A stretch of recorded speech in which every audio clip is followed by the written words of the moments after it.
Basketball Trending News. Your daily source for basketball news. Dwight Howard watched Kent Bazemore choke up with emotion and soon did the same.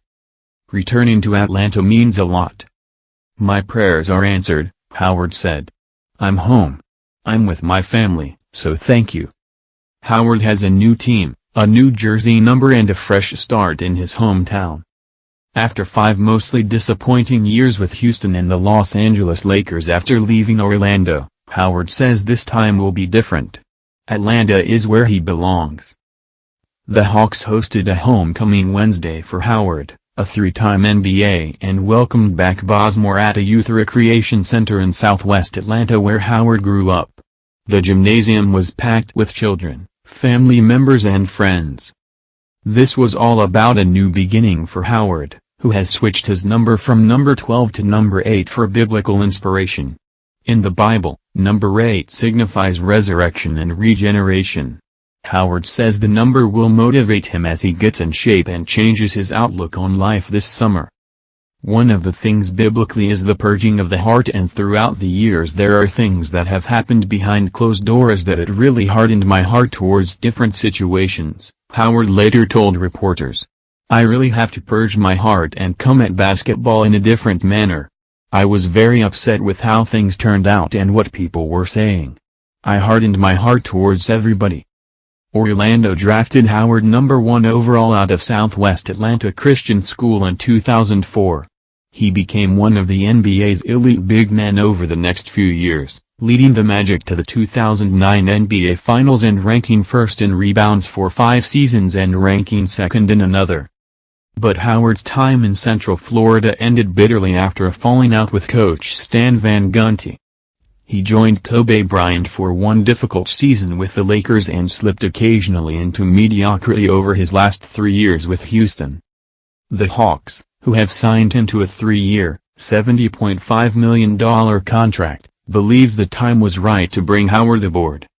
"He can have a huge, positive impact," coach and team president Mike Budenholzer said. "He can take us to another level if he and everybody are kind of playing and understanding their roles. We feel like it can be special." Budenholzer doesn't seem concerned that Howard is step back offensively compared to Al Horford, a longtime fan favorite who left in free agency for Boston. Budenholzer compared Howard's inside presence somewhat to retired San Antonio center Tim Duncan.